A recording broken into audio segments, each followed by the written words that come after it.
Welcome to the Disrupt Now podcast, episode 69. What makes people excited is progress. You don't have to be at the goal yet to feel alive again. You have to make progress. Just do right. Right may not be expedient. It may not be profitable, but it will satisfy your soul. What matters most is finding your inner purpose. Welcome to the Disrupt Now podcast, created by Natalie Viglione. This podcast is designed to help humans embrace change, transform, and evolve. Natalie is a cycle breaker, truth seeker, a priestess and healer, teacher, and a guide. This podcast's intent is to live and breathe truth, find and connect with authentic stories, and help raise consciousness. The purpose is to heal and awaken humans, to help you live the life that you want to live, a life of freedom and purpose. This will provide you with the tools, tips, and techniques to help you embrace the fact that it's necessary to disrupt the status quo. Please join Natalie and her guests on the journey to move humanity to a much higher level of consciousness and create more mindful conversations for us to explore together. Hello, everyone. Welcome back to the Disrupt Now podcast. I am extremely excited to introduce my brilliant guest today, Melanie Weller. And let me tell you about her before we dive into we're going to talk about Vegas today, but I'm not talking about that place over in the shiny city of Las Vegas. No. We're talking about something much bigger, and it's going to be a very juicy, unbelievable conversation. She's already blown my mind. So Melanie is the world's leading expert in opening the door to health, performance, and innovation through the vagus nerve, which again, we will dive into. She believes this to be the bridge between our narratives and our physical experience. She's a storyteller for the human body, and this is true. I was able to experience this. It's absolutely amazing. And she has an extensive background in physical therapy, stress management, chronic conditions, and really working with people who haven't yet found, their unique success. So Melanie, welcome. I am so excited to have this conversation with you. Thank you so much for having me, Natalie. I'm so excited to be here. You blew my mind when we were talking beforehand, before we recorded this. Literally, guys, my brain was blowing up. That's my favorite thing to do to people. I get so much joy out of blowing people's minds. And I really, yeah, I mean, okay. So, it really started with, how you came to understand and learn about the vagus nerve, what it means. And again, we're not, this is I think this is something that definitely gets missed in our educational upbringings. 100%. Right. Well, and the research is just catching up. I was very fortunate to have some really amazing mentors that were way ahead of the curve in terms of how they looked at the body. And I'll say I had that really from the time I was an undergraduate as an athletic trainer. When I was in physical therapy school, I had an extraordinarily progressive education at the University of Southern California. And I have been extremely fortunate to have incredible mentors along the way. And I was introduced more than 20 years ago to treating the vagus nerve as a pinched nerve at the base of the skull to help a variety of conditions. I think my initial introduction to it was really around treating colicky babies and projectile vomiting.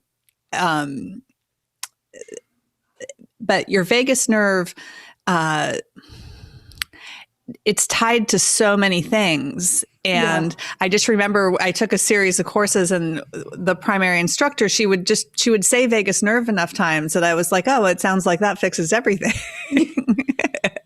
And this is the magical button. This is the magical button, right? And so, but I really only knew a couple techniques from her to decompress it.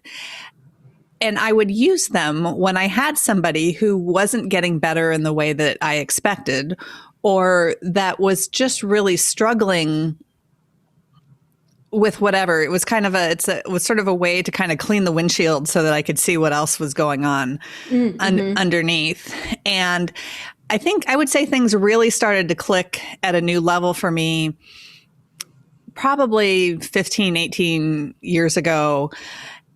I had a group of women with knee pain that were probably all about my age at the time, like middle-aged women with knee pain. And I have this favorite technique for knee pain and especially getting the kneecap to move better, that I had used for years and years. And it was like one day it stopped working. I was like, what is this? Like, none of them are getting better. This technique is not working.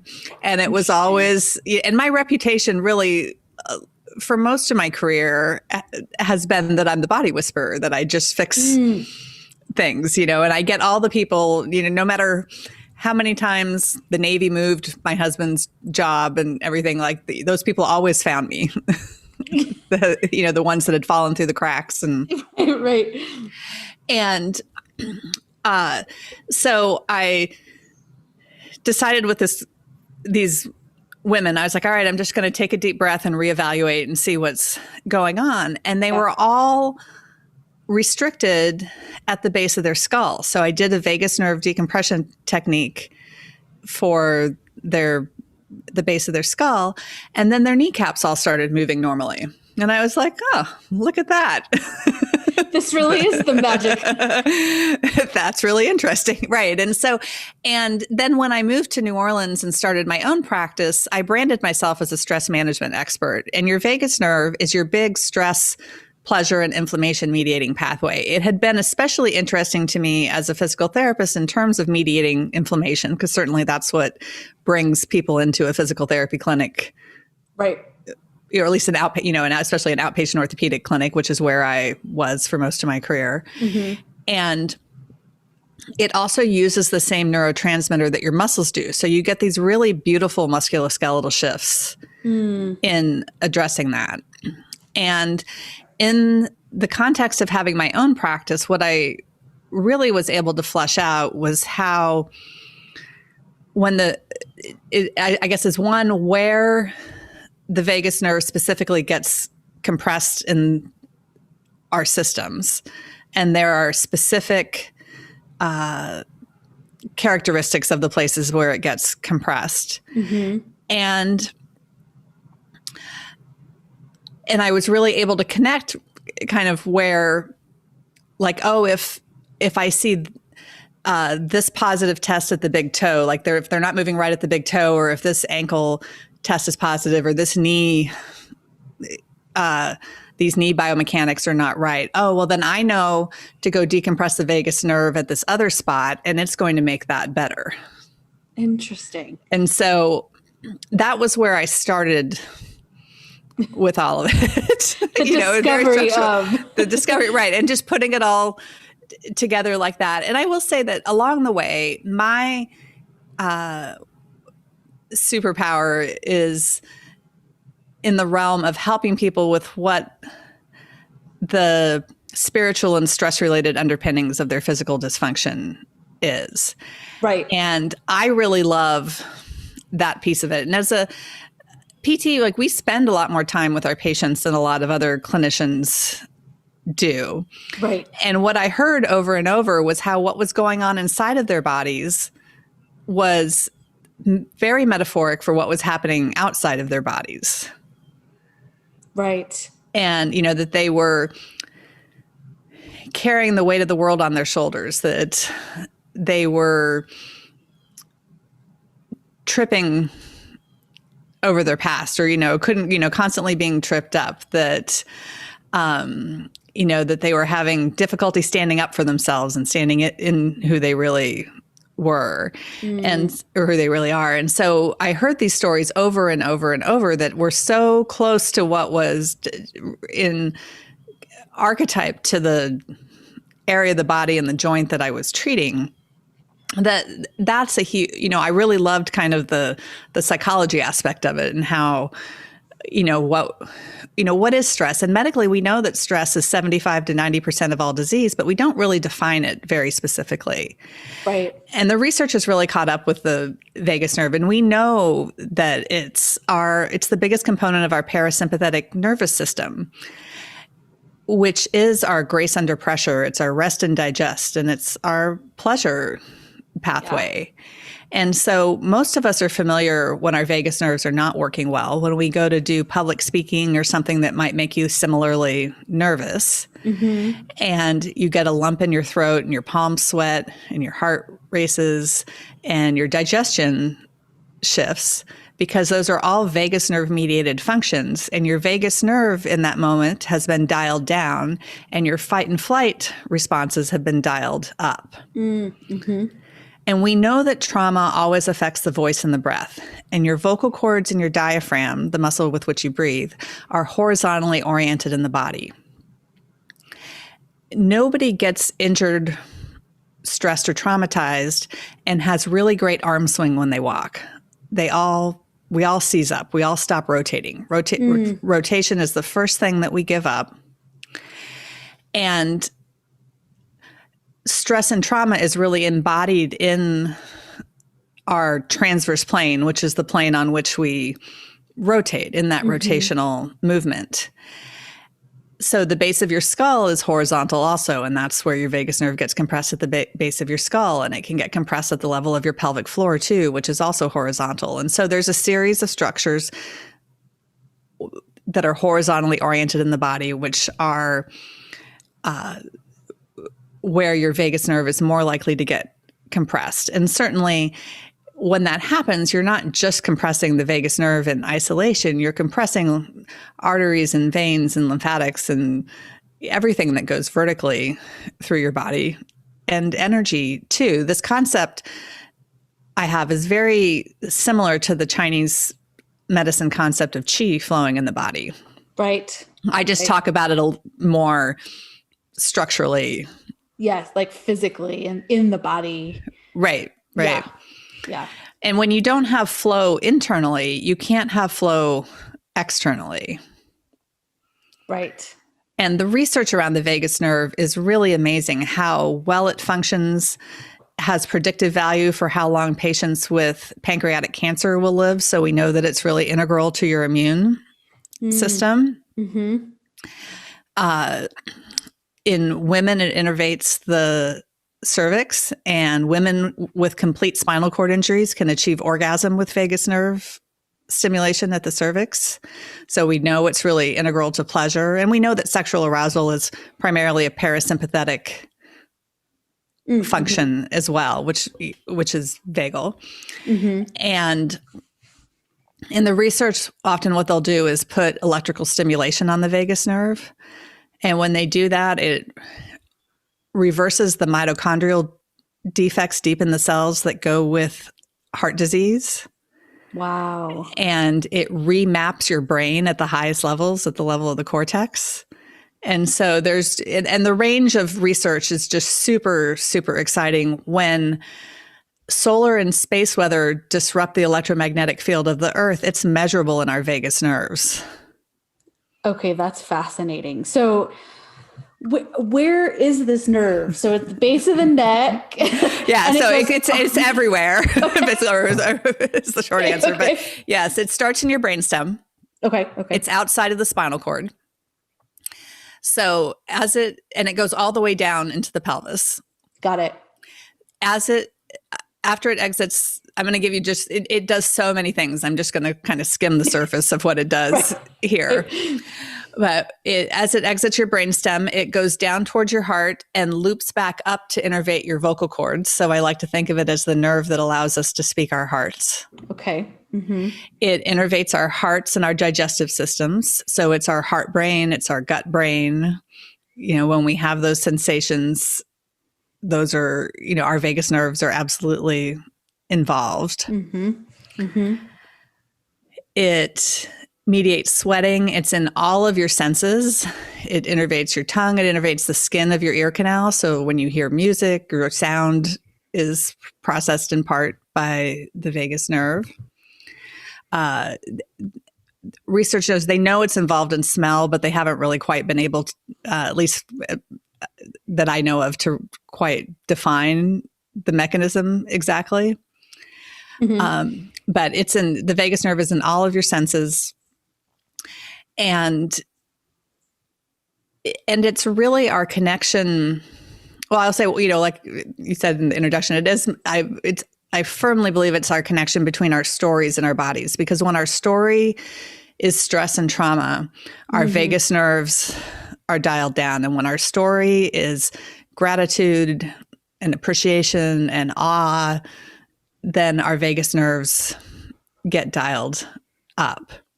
Right. And so it's increasingly well understood that the vagus nerve has a role in, or that it's part of the physical mechanism through which we experience trauma.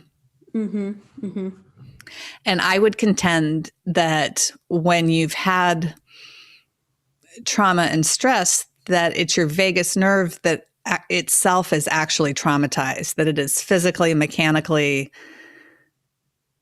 compressed and limited. And when you can take the mechanical tension and compression off of it, then the pathway forward to healing becomes a superhighway. It just makes everything work faster, better. And I find that true with physical issues. I've had the great pleasure of being able to help people with their mental health issues too. I've treated quite a bit of anxiety and depression, and also hallucinations, which I had no idea could benefit from the kind of work that I'm doing. And so this mental health piece of it, to me, I'm really passionate about, and especially as we're recording this in the thick of the coronavirus pandemic. Yeah. I think that, like, I would love the exercises that I've created around the vagus nerve, which I'll tell everybody how to get, because they can, I have it for free, all for free online, that that they could be a part of a self-care routine, or even kind of an acute care routine in the midst of trauma, so that the trauma doesn't get so stuck in the body, in the body, and that you're really able to move it. And the psychiatry research overwhelmingly shows that talk therapy really only works when you combine it with a body technique, or that it works best. It's not really very efficient by itself. You have to combine it with movement, whether that's exercise, yoga, acupuncture, massage. You have to get it to move through your body. Right. Otherwise, it just stays stuck. It just stays stuck. Our body really, one of the classic books in psychology and psychiatry by a Harvard professor is called The Body Keeps the Score. And while I prefer to think that your body's telling the story, I don't really think it's helpful to think of it as a scorecard. I don't think that's right, because it's not with our body. We're in competition with our body, and it's not a win-lose. Your body wants you to succeed more than anything else.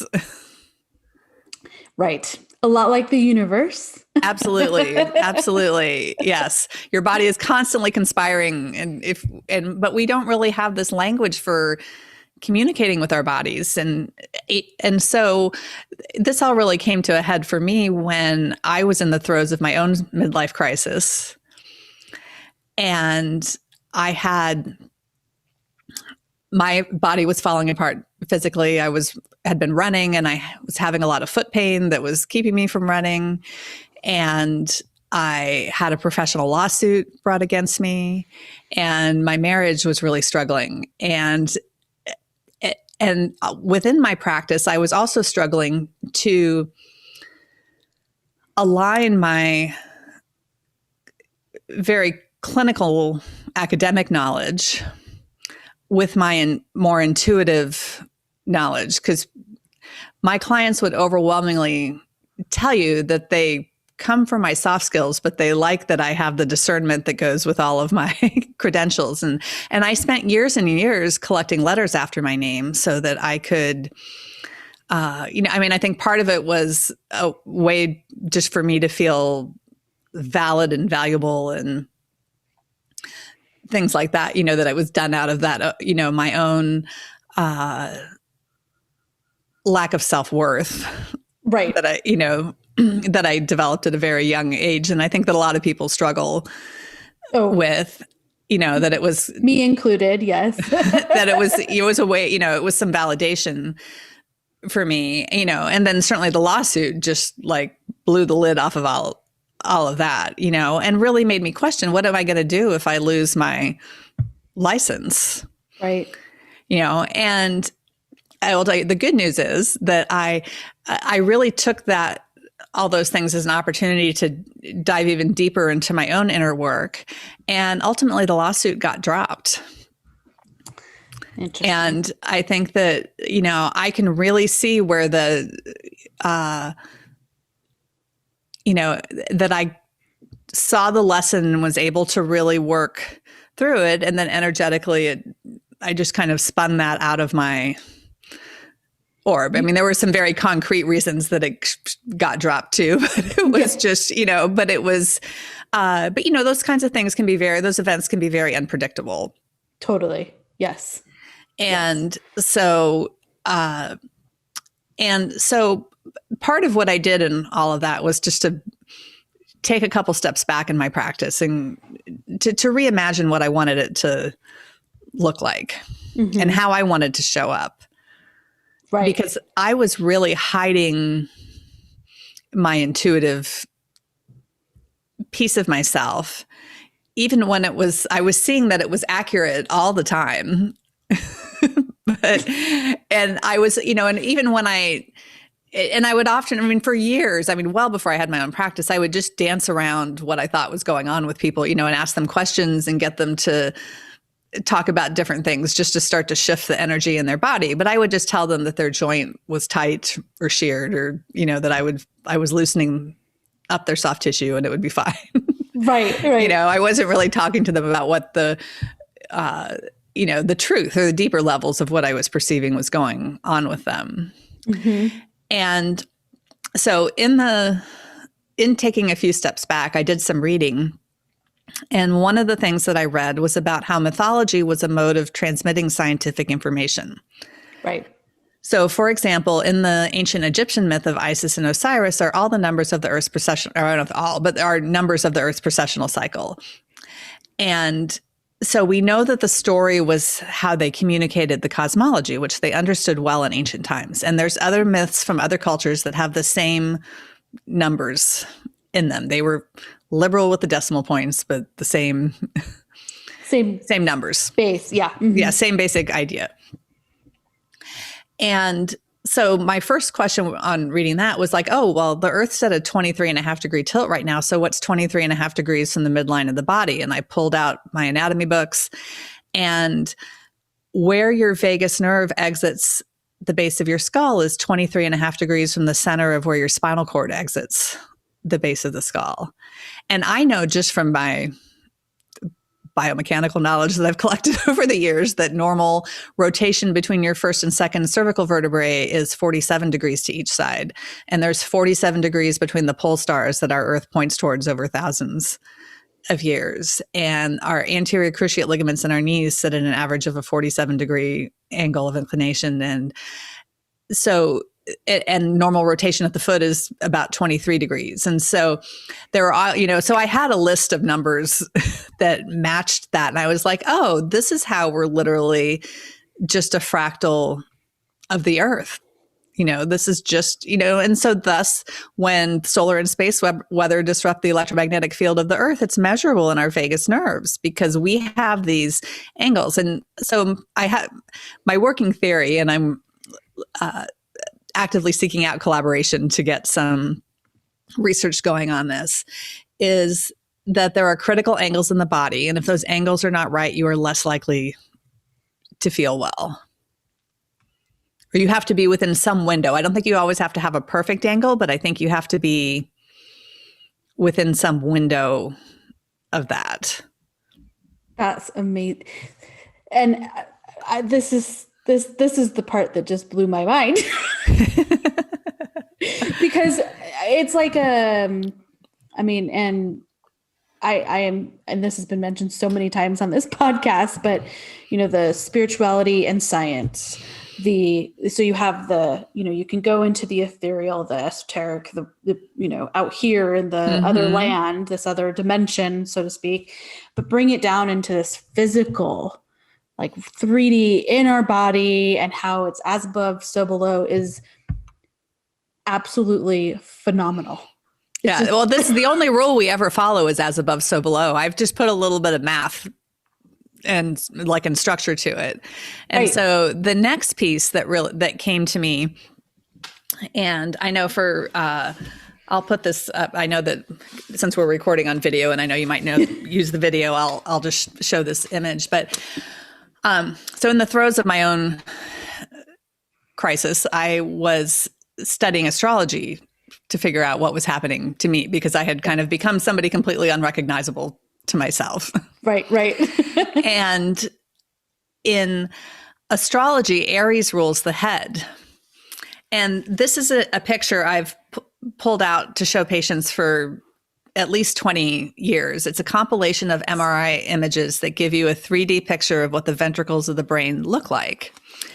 And as you can see, it looks just like the ram's horns that represent Aries. And so in astrology, Aries rules the head. And so then I was like, oh, where's the rest of it? It has to be everywhere else. It has to be everywhere else, right. And sure enough, the way our hyoid bones in our throat sit on top of our larynxes looks just like the symbol for Taurus, and Taurus rules the throat. And our aortic arches are the same shape as the symbol for Leo, and Leo rules the heart. And it works this way all the way through the body. It works even down at the cellular level. We have intracellular structures that mimic the shapes of the constellations, and have the same archetypal functions that go with the stories that go with the constellations. And so, and storytelling is incredibly powerful. The science of storytelling is phenomenal. Storytelling gets our oxytocin levels up. It gets our dopamine levels up. It really, we get these beautiful physiologic reactions to storytelling that we don't get to technical talk. Right. Yeah. Right. And the difference between acute, subacute pain and chronic pain is that chronic pain gets locked into our limbic systems, which is where our emotions are. So you need an emotional key to unlock them out of there. You cannot logic yourself out of your limbic system. Right. It requires an emotional reaction to get there. And story is a much faster and more effective way to get to it. That's why we all love stories. Right. That's why we love TV and movies and theater and reading. Exactly. All that kind of stuff. And so, I do, I've called my process story prescription. I just kind of have a much more prescriptive way to approach it. And I think I know it's fundamentally how the cosmos is coded into us. Totally. And so when your fundamental structure for all of that is in the right place, then your life can kind of hang itself on it in a much easier way than when your fundamental structure is compressed or twisted or, not fully lined up. That it's there, it's just, like, there's just these basic foundations that have to be in place for things to work correctly. Right. And what I find, I think that the biggest key to this wisdom and this whole, everything that you've discovered and more like awakened and remembered, is that if we really look at ancient civilizations, that where astrology was brought into our path and the stories, they clearly had to have known this this has to be so much bigger, than... I'm sure that they had knowledge that we are not aware that they had, because in large part because it was passed down through story. It was not written, documented the same way. And it's as I delved into this, like, I was shocked that this isn't like standard information in astrology and, different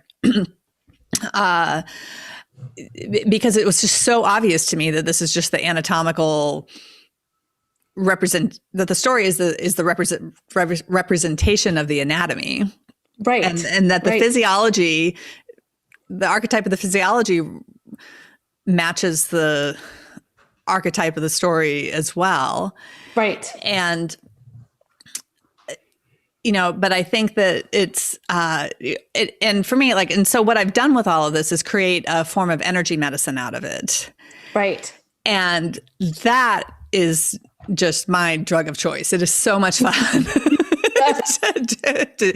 I got to do it, give you a little experience of it, which was super fun. And, so there, and so it's really led to this, I'm certainly very comfortable in the woo space, and people, and that's an easy, I can be very fluent with the mythology and the astrology and things like that around it. But I think in very practical, like, we can bring this into very practical, grounded terms, that we don't have to be woo or spiritual. It does not require any amount of spirituality or any beliefs like that to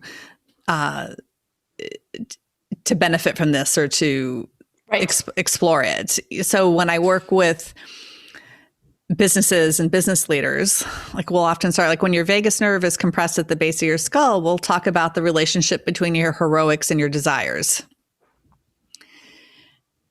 And it's still like, it's kind of the relationship between your Aries and your Mars, but it is still, our hero is our head, how we're thinking and our vision, our goals, what we want to do with our life, and our desires are what we speak. Right.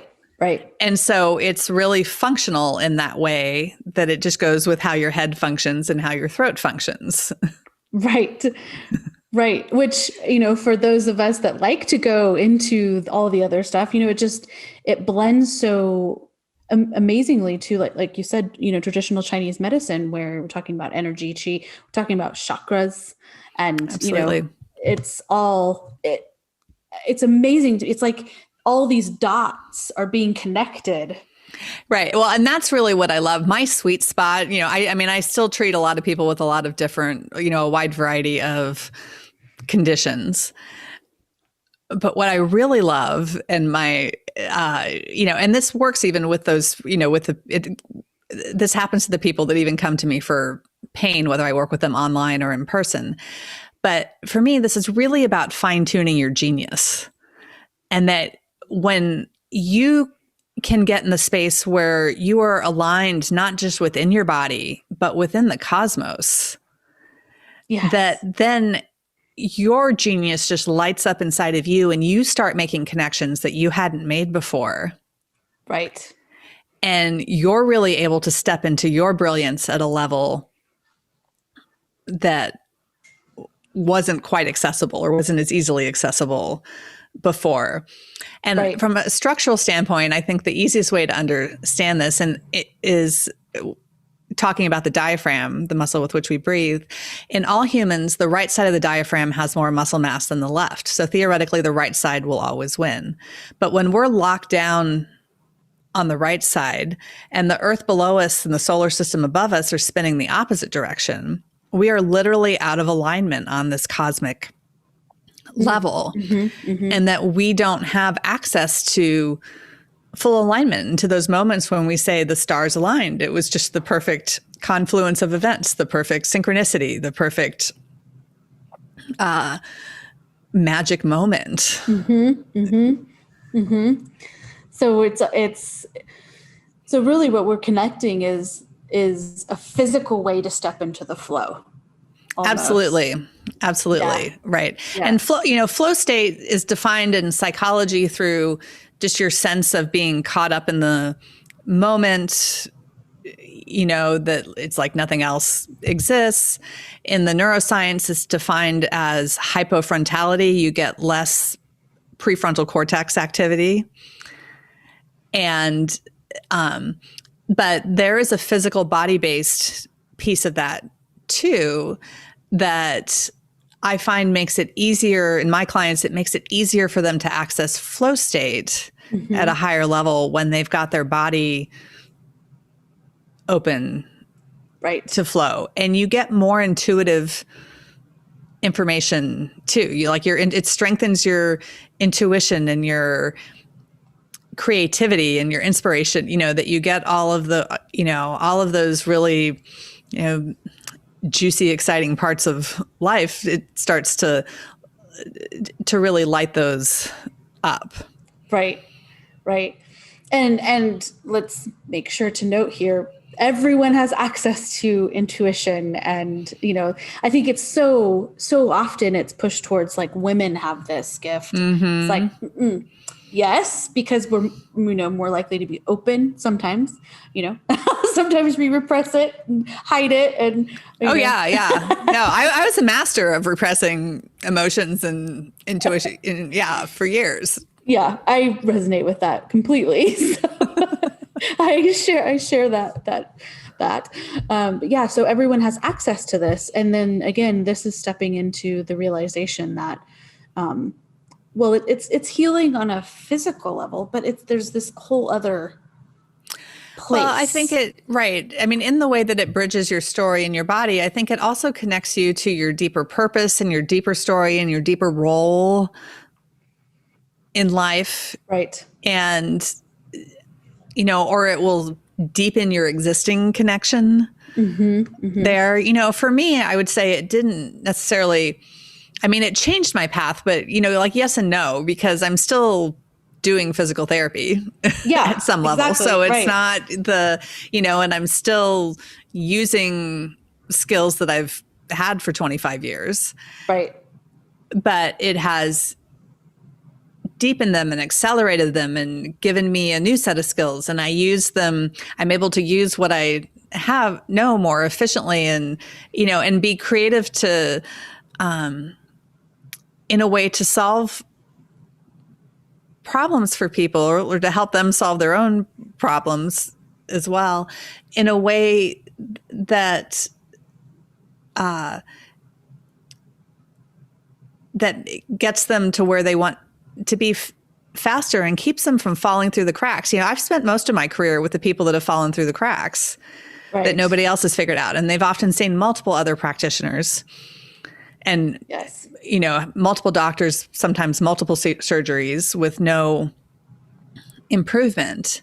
And so, and I would say that clinically, like 50 or 60% of people, I very lovingly tell them they read the textbook before they showed up. Like, I know exactly how this is going to go. This is very predictable. I understand it. We're good. You don't have to tell me anymore. I know that. Right. It's all good. Like, this is, this is very normal. Like, how they're showing up. Another 30 or 40% did not read the textbook, but I've read that book before. Like, I can logic through this. Like, this makes sense. Like, this isn't really typical, but it's a pattern that's out there. Yeah. And then there's always a handful of people that wrote their own textbook. And I have to figure out how to read it before I can figure out how to get change. Or before I can help them get change, acquire change, and getting, and really that skill of being able to read other people's textbooks, or read other people like as a book, I think that's the thing that I really want to impart to people and when I teach healthcare practitioners and coaches, that's what I teach is how to read this book of the body and this language of the body and this language of the cosmos, which I feel is the original language of our bodies. Totally. Yes. So that, because it will tell you the answers, and we are so disconnected with our bodies and we don't know how to communicate with them. And we, and even, many people out there will say your body's your subconscious, but I think that's, your body is fully conscious. Like, I think just saying it's your subconscious is not enough. Right. Yes. And you can have a conversation with it and figure out how it says yes and how it says no. Because by the time somebody shows up in my practice, very often, their body's been saying no for a long time and they haven't been listening. Exactly. Or because they've been logic, because they've been like, oh, that's not, they just have dismissed it. Yeah. Because and really just because they didn't have the language to listen to it. Mm-hmm. Right. Which I think is, we talked about this before. It's how we're connecting this vagus nerve and how it's connecting into helping us connect into our higher self, into this higher alignment. Absolutely. And your vagus nerve, like with all of these archetypal, astrological, cosmological things that we've been talking about, your vagus nerve is really I find the structure that really holds it all. It improves when you get your story in better alignment and you get that stress out of your body, it improves your vagus nerve function. Yes. And I see the vagus nerve like the mycelium network of the earth that connects all the trees and plants together and sends out warning signals and shunts nutrients, and which the vagus nerve has some of those similar functions as well. And I see it like the Laniakea supercluster of the sky, of which our Milky Way galaxy is one teeny tiny little part. Right. In this huge grand thing. In this huge grand thing. Yeah. And, and feeling, experiencing that kind of awe is really good for us. I mean, the research shows, awe is really great for our bodies. We get beautiful physiologic responses that are good for us to that. Yes. And so, and the beautiful thing about story is that you start to realize where you are playing every character in every story, and that you can really explore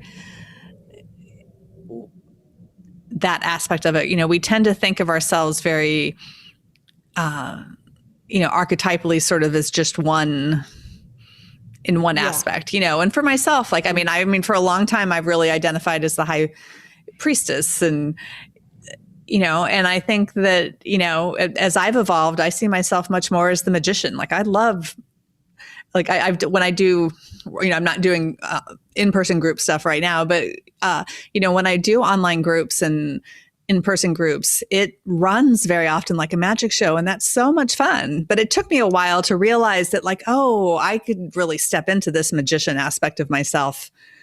Yes. At a deeper level. And I'm writing my book right now, and I'm telling it through the lens of the story of Isis and Osiris. And in that story, Osiris was the king of Egypt, and his brother Set was angry and jealous and wanted to be king. And so Set tricked Osiris into laying down in a bejeweled coffin, had his soldiers close the lid, nail it, and carry him to the Nile River to send him to his death. Osiris's wife Isis found out about this, and she retrieved his body, took him to a cave, and breathed new life into him. Set found out about that and was furious. He tracked down Osiris and chopped Osiris's body into pieces and scattered them down the Nile. Isis again went and found all of the pieces, took him back to the cave. She found everything except for his phallus, for which she made a new one. Mm-hmm. She brought him back to life long enough to conceive their divine child, Horus. And then Osiris went on to be king of the underworld, which for the Egyptians was where all life came from and all treasures were found. Mm-hmm. And we use dismemberment metaphors in our life all the time. We say we're falling apart. We can't get it together. Our hearts are broken. Our lives are shattered. So interesting. And when you've experienced trauma, you can't be the same person that you were. And this coming apart is really an invitation to come back together in a new way that you, right. And that's really the gift and the power in all of that. And I can, I really identify with Isis being the healer, because I've certainly played that role quite obviously for a lot of my life. But I recognize in the throes of my trauma where I've been, in different points in my life where I've been really disruptive and, thrown a wrench in the situation or, Right. not wanted to do what was, what needed to be done, or wanted to just buck the system. Yep. Mm-hmm. To get myself in charge. And I recognize where I very much like being the queen. I like being in charge. I would get where, Set and Osiris really, like that power. And I really like, like the underworld, like the underpinnings of what's happening in the body and those, and that, that darkness. My name literally means clad in black. And so I think that that underworld space has always been really special to me and not so threatening. Right. Right.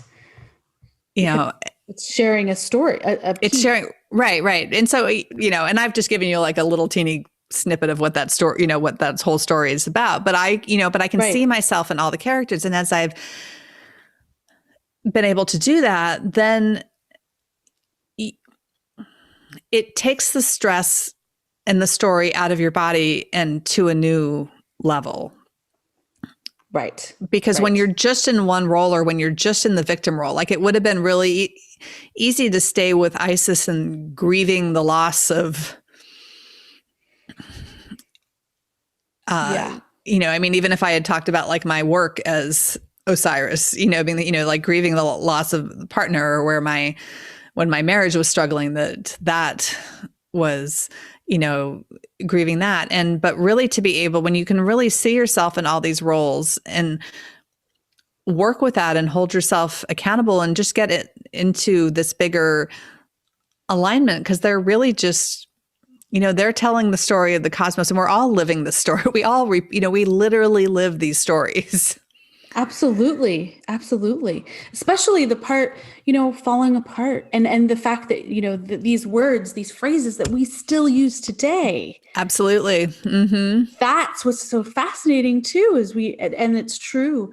And when we come back together, we aren't the same. Or when you go through what I call information downloads from source and you step into power, you can't be the same.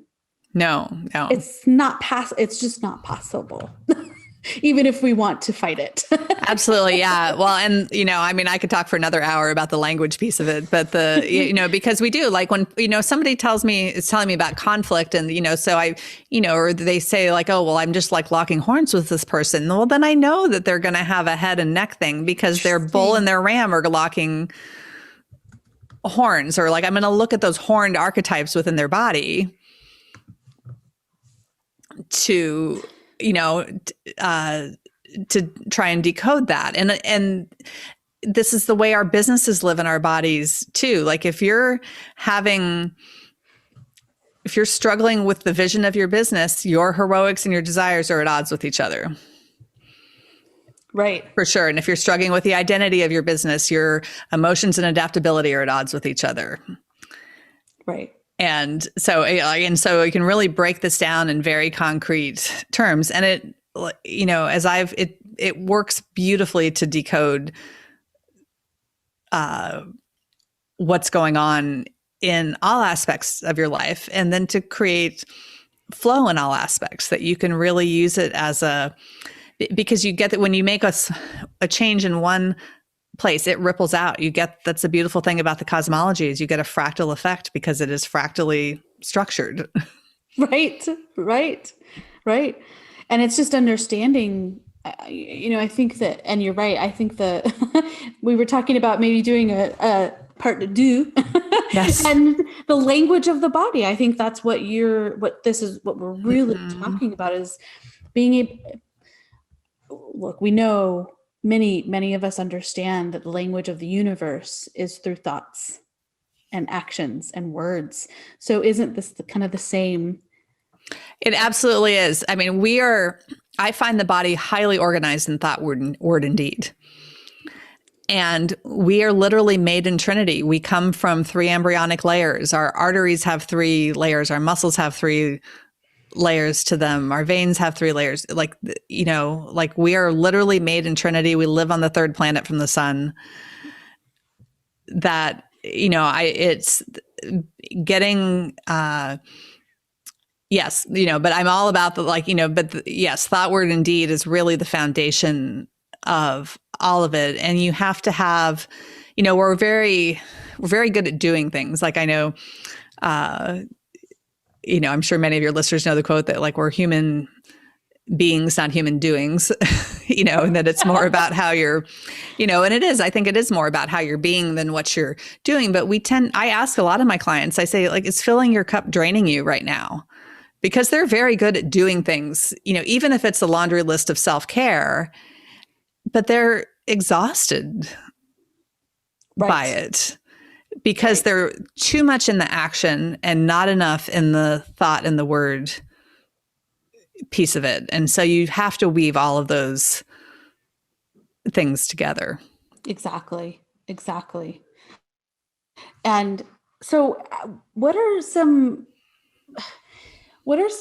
really easy things that people could take away today to understand this a little more? I mean, obviously, I think your course on your site is going to be the Vegas nerve-free course.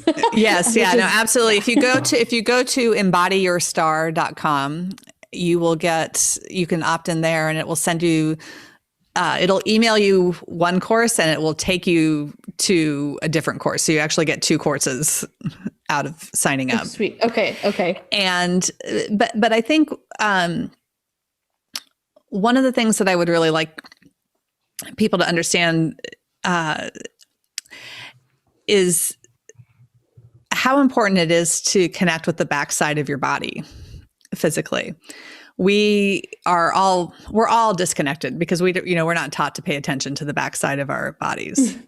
Right. And in Egyptian creation mythology, what I believe to be the cardinal directions are knowledge, wisdom, magic, and truth. And in our world right now, we really value knowledge.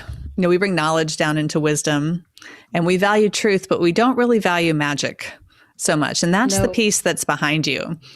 There's a proverb from South America that says your future is behind you, propelling you forward, and your past is in front of you, waiting for you to make peace with it and clear your way. And I think that's really the truest sense of how time functions relative to our bodies. And our vagus nerves get compressed on the backside of our hearts. So one really simple thing that you can do is when you inhale, to inhale into the backside of your heart. Between your shoulder blades, a little bit off to the left or towards the left shoulder blade. But to really work when you breathe to expand the backside of your rib cage. And in my course, I have people get into a specific posture to help focus that energy a little bit more and get a bigger yield out of the exercise. But I think it's really important to know that your future has your back, that you're supported. It's not something that you have to chase out in front of you. Mm-hmm. And so, to really, bring all that knowledge all the way down to your feet into wisdom, and to bring all that magic behind you to show up as truth in front of you is my personal mantra for life. Yes. And I think that's a really, in terms of stress management, stress relief, it's a huge relief to feel the support of the universe. And there are very concrete mechanical and physiological reasons that you need to breathe on the backside of your body. Like even coronavirus patients, they found they get better when they put them on their stomachs. They're struggling, and there are a number of reasons for that. But I know that one of them is that it makes them breathe into the backside of their body because they're laying on their front. And people overwhelmingly do not breathe into the backside of their rib cage. That's something that I address with almost everybody that comes to me, or even, working online online, that there's not that expansion. We're putting all the air in the upper part of our rib cage, in the front, and we're not putting any of it in the back. I'm literally trying to do this as we're talking. So if you want to, I'll describe, like, just to amplify it up a little bit, you can cross your left ankle in front of your right. You can take your right hand and put it on the outside of your left thigh, or you could even put your right hand on your left shoulder. You could do either, and then take your left hand and put it behind your head.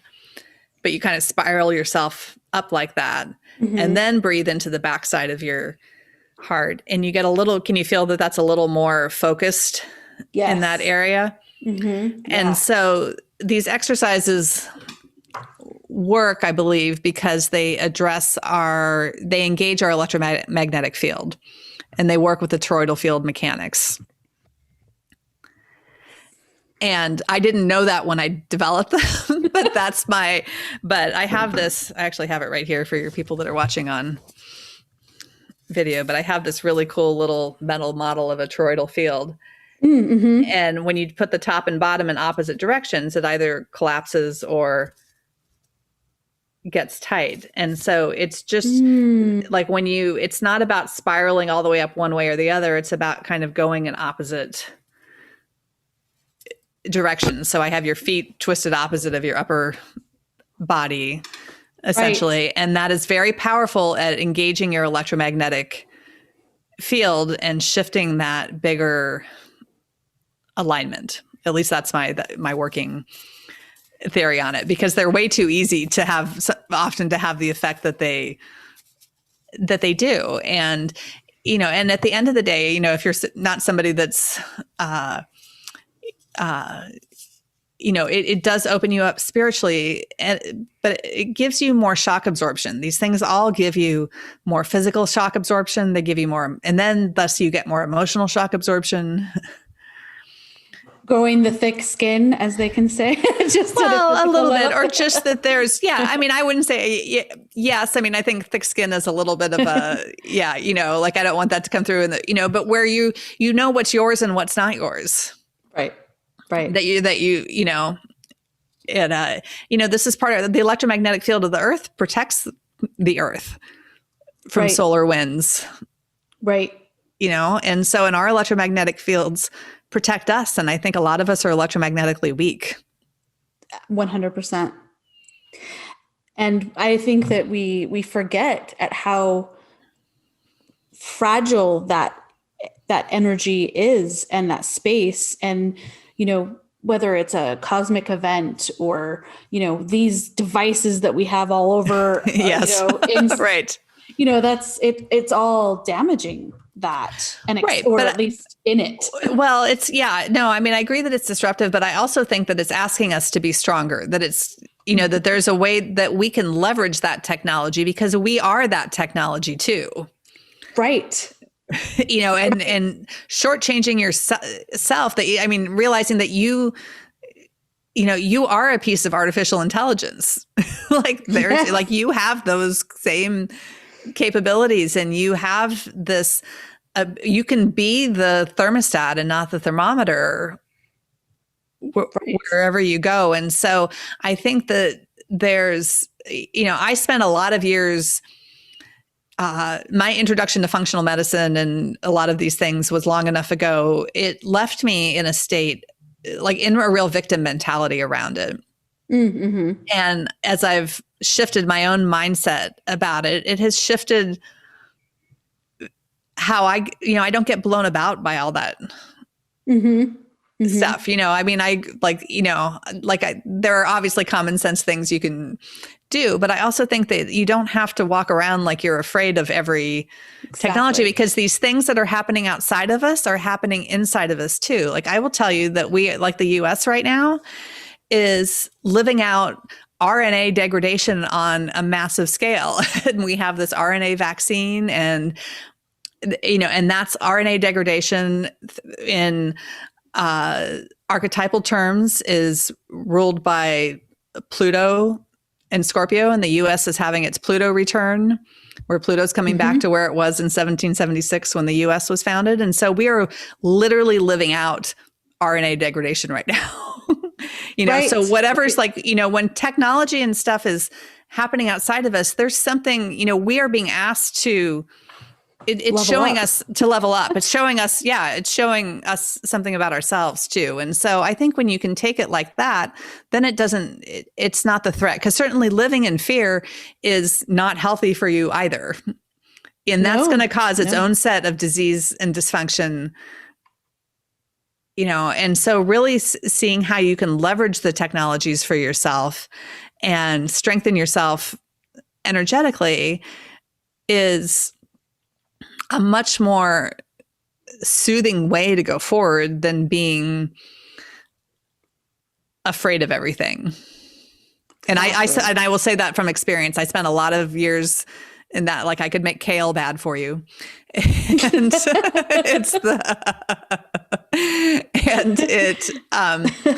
and I used to have a ton of food sensitivities, and one day I just kind of lost my mind with it. I was like, I renegotiated my relationship with food. I was like, we're not doing this anymore.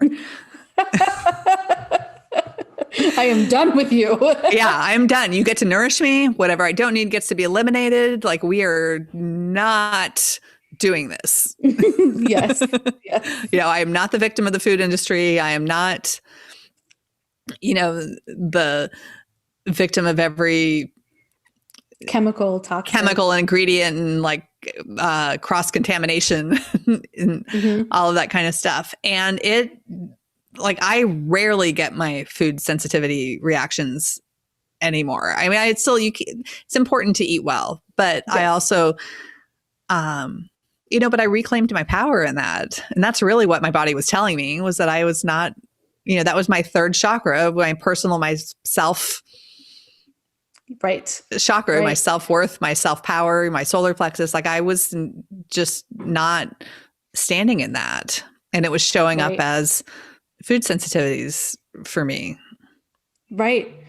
And so, it's like understanding all of this and integrating all of this and, allowing us to step into that power, Absolutely. Right. Well, and it doesn't mean you don't need the intervention that you're getting from your doctor. Like you use those things to bridge as tools to bridge the gap. So until you get to the point where you've solved it.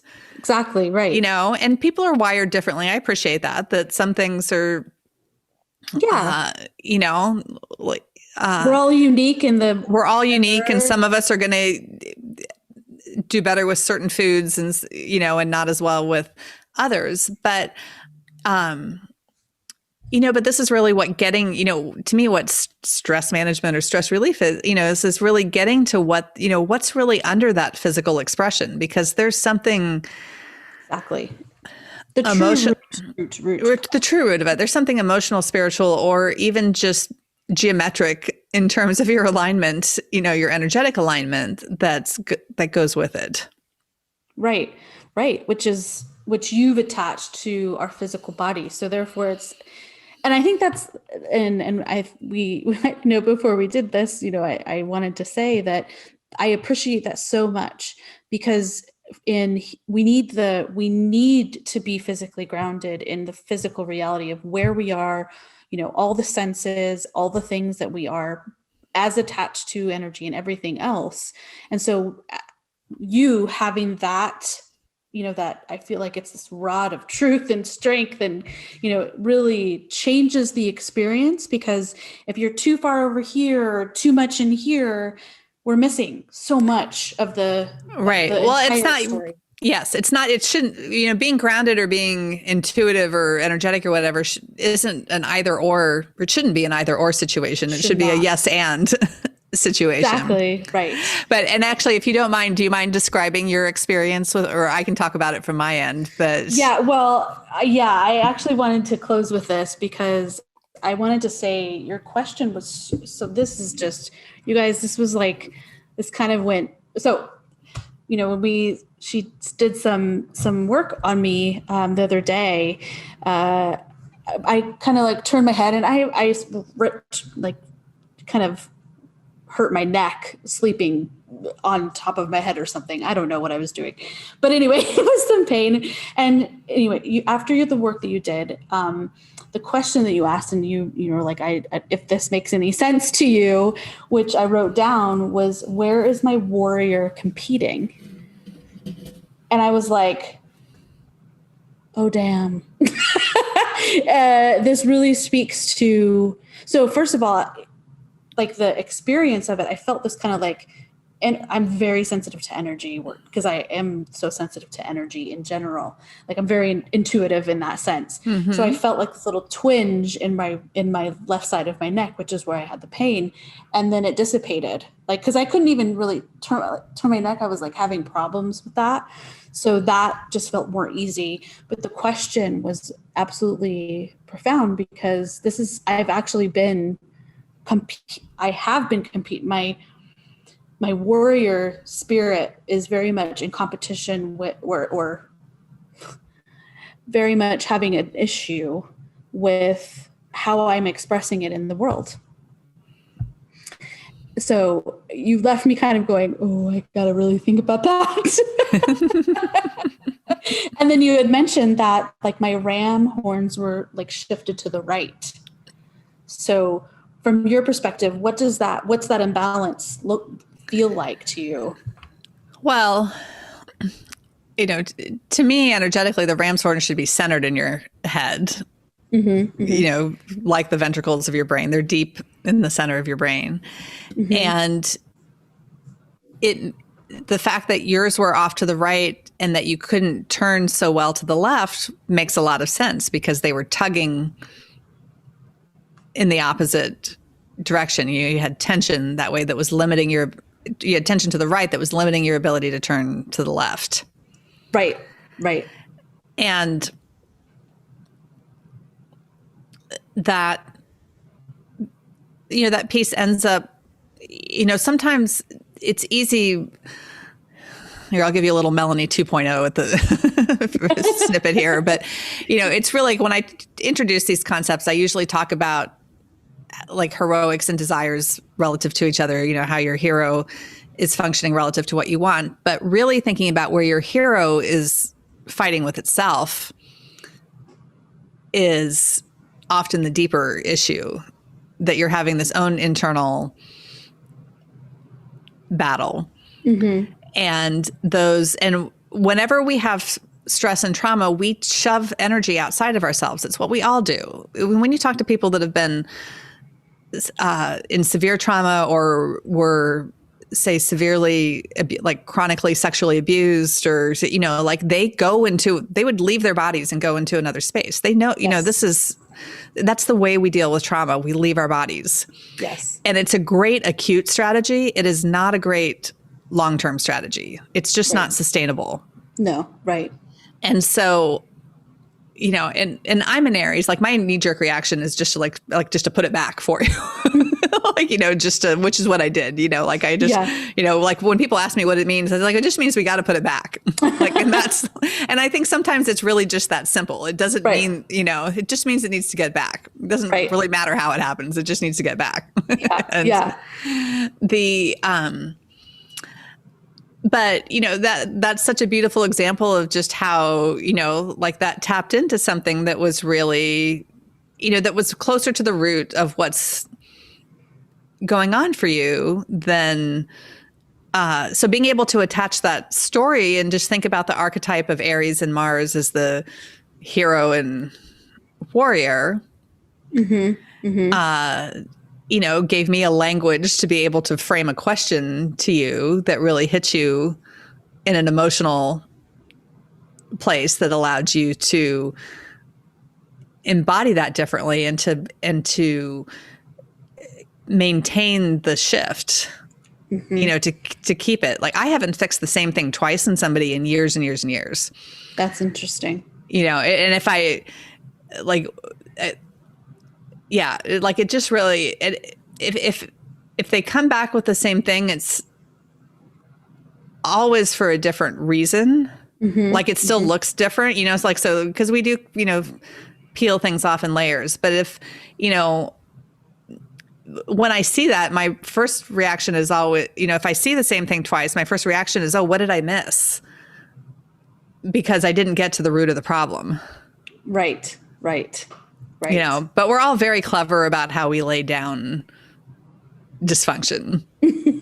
And so, we're all big, and I say this with a lot of love, we're all big cheaters.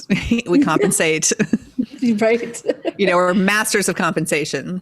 And it's really when we run out of compensations that we have physical issues and anxiety and things like, mental health issues and things like that. It's like when, we don't have any more shock absorption. We don't have any more compensations left. Right. We're out of those. Yeah. Right. There's nowhere else to go. So the stress has to, so whether the stress, whether you're overloading your knee or your vagus nerve, or I will say it's always both, it's but yeah. And I think we make healing way too hard. Healing, my favorite reactions from clients are when I do what I do and then they move around or they get up off the treatment table and they are a little confused about where their pain went. Like they're looking around like it should still where did that be go? there? Like where'd it go? And then they get angry. Yes. Because they don't think it should have been that easy. And why didn't somebody tell them that this was the problem before? Right. Exactly. And so I've started training. I ran my first training program this year it was mostly healthcare professionals, PT, OT, hypnotherapist, psychotherapist, yoga instructor, people to really start to teach this so that everybody can start experiencing this. But you have a lot of power over this too. And I'm getting ready to launch a membership platform that has a much bigger vision with it, and to teach my vagus nerve decompression course at least monthly. And awesome. So I'm going to have, in different ways so that you can see the nuances to all of it. But my goal has always been to put myself out of business for illness care. If I can be so good that you don't need me for that, and that I can be all about fine-tuning genius and instead of getting people out of the deep trenches of trauma and pain. Mm-hmm.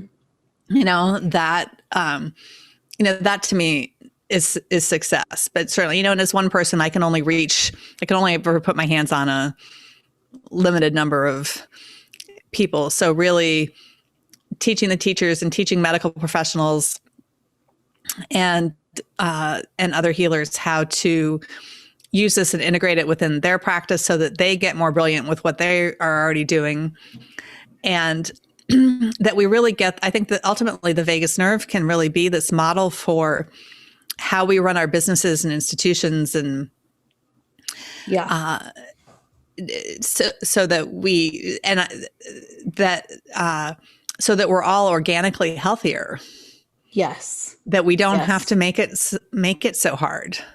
Exactly. And then we can all prevent much more. Prevent. Completely. Like businesses have an incredible opportunity with prevention. Like if at the business level, you go in and you're teaching people about where heroics and desires become problems for each other, or where judgment and creativity interfere with each other, and where inspiration and structure interfere with each other, and to really create that kind of flow in their business, they have an incredible opportunity to create health and keep people from ever even needing to step into my office and the offices of other healers. And that's really true prevention. Most of our prevention right now is testing to see if we're sick. Yeah. Yes, it is. It's not really prevention in terms of learning to eat well and meditate and take care of your stress, right? And listen to your body. And, people say listen to your body, but people don't know what that means, or like, they're like, hello. Right. And even if you go to the doctor and the doctor says, well, you need to reduce your stress. And I see people all the time that leave the doctor, they said, I need to reduce my stress. And they're like, I don't even know what that means. Like, I have no idea what to do. Yeah. Like, where is the source really? It's right. It's all the things. Absolutely. And life is messy. Like, it's not, it's, and so having and story is fun. Like, story is just a really fun way to do it, because, sometimes we're playing the hero, and ideally we, at some level we are all the hero in our own story. But the problem with any hero's journey is that it requires a victim or somebody that needs to be saved. Right. And that really tapping into the beauty and depth of how incredibly pristine and okay you are at the deeper levels, and bringing that forward for me is really where the magic is. Totally. Rather than the opposite, which we usually start out with is, I'm not perfect. I'm not valuable. I'm not, all these negative. Absolutely. Stories. Total stories. They're total stories. Right. Yeah. Well, and mythology really gives us this way to, I think, a way to kind of move through story too, because all mythologies have an ancestral track as well. And so I use that to kind of help people move through archetypes, and see that, I can see where I'm, I have really moved significantly through the Isis Osiris story, and there's another story opening up for me. And right. So you can really, there's just so many nuances to it. And it, and it just taps into the superhighway of our brains versus the mule path. Right. And too many of us take the mule path to healing. There's no pill, guys. I think that's the real bottom line here.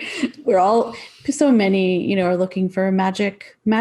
The magic is in this one thing that I do, and it just fixes all the things. Mm-hmm. And it's just, that's never the case. And it does take work on our behalf, because for me, it's like I have to go into this, where is my warrior competing, and I can answer that pretty quickly, but you have to address it. Right.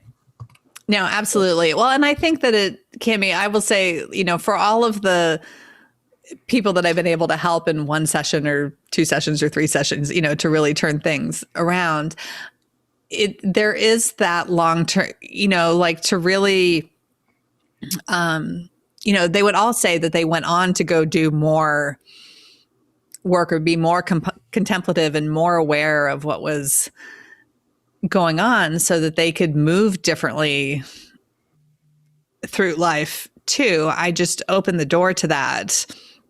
Right. In a way that they didn't, I kind of disarmed their subconscious somewhat, so that it gave the opportunity to see opportunity to see it. Right. Yeah. And that's a good thing, that we don't get change in lightning bolt fashion, because I've seen people, I've had that happen to myself, and I've seen that with others, and it leaves you literally not knowing who you are and what just happened. And it can be very hard to integrate. Yeah. So there's value in the slower incremental increment. Yeah, there's value in increments. But that said, I think that I think our increments can be bigger and or less complicated than we often make them. Totally. And understanding that is like the biggest thing, because I've also had that lightning bolt, and you kind of come out spinning and can't really catch your okay, what way do I look here? And so yeah, incremental is much better. But I also let's put emphasis around that. They're all even incremental. The little pieces that we think are little often can be some of the biggest things. Absolutely. Too. Absolutely. The smallest, little pieces can be absolutely huge. And and when you're just able to zoom back and have that bigger picture perspective and have that sense of how you're part of this bigger story, it really, it takes, I see it all the time, take dramatic amounts of stress off of people. And it certainly keeps, in the throes of political divisiveness and, the fire hose of news that we get every day now, it's really important to be able to take that step back and know what's yours and what's not yours. And at the end of the day, all we can really do is change ourselves. But don't minimize the power of that, because when you change yourself, everything around you starts to change. People behave differently. The story I usually tell around this is when my youngest son was about 7 or 8. He was a little slower to learn how to read than his classmates. And so then he needed extra help. And then he labeled himself a bad reader. And then he didn't want to read. And then it was a fight to read. And it was a whole thing that we didn't want it to be. Yeah. And I was doing some work with a coach at the time and had a big breakthrough for myself. And literally within hours of this, he walks up to me and says, "Mom, I think I'd like to write a book." Wow. And I was like, okay, we'll set you up to write a book.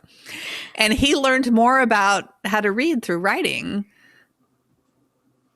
than he did through conventional ways. But I literally got my stuff out of the way and it gave him room to expand. That's interesting. And he had a huge change. So don't ever minimize how powerful just taking care of yourself is on the bigger world. Exactly. So on that note, everyone please go. So embodyyourstar.com. Yes. And you can find Melanie at Embody Your Star on Instagram as well. So is there one last thing you'd like to tell everyone before we end? I'll just repeat that breathe into the back of your ribs so that you can really connect with your future, because your future has your back. And it really wants you to know that it's there. That's so beautiful. Such a different way of looking at it. Such a different way. And you'll do all sorts of amazing things for your vagus nerve and inflammation in your body at the same time. Which are all amazing things. but when you put that little bit of that like imaginal exercise with it, that your future is behind you, propelling you forward, that it amplifies the outcome. Right. Well, thank you, Melanie. This has been amazing. This has been so fun, Natalie. I love it. Thank you, everyone. And we will see you next time. Thank you for listening to today's episode. And please, in the meantime, if you know anyone or you want to pitch your story, please get in touch with us at disruptnowprogram.com, or you can get in touch with me on Instagram at disruptwithnatalie. Of course, all the information is on our website. Again, thank you. And in the meantime, remember, no status quo.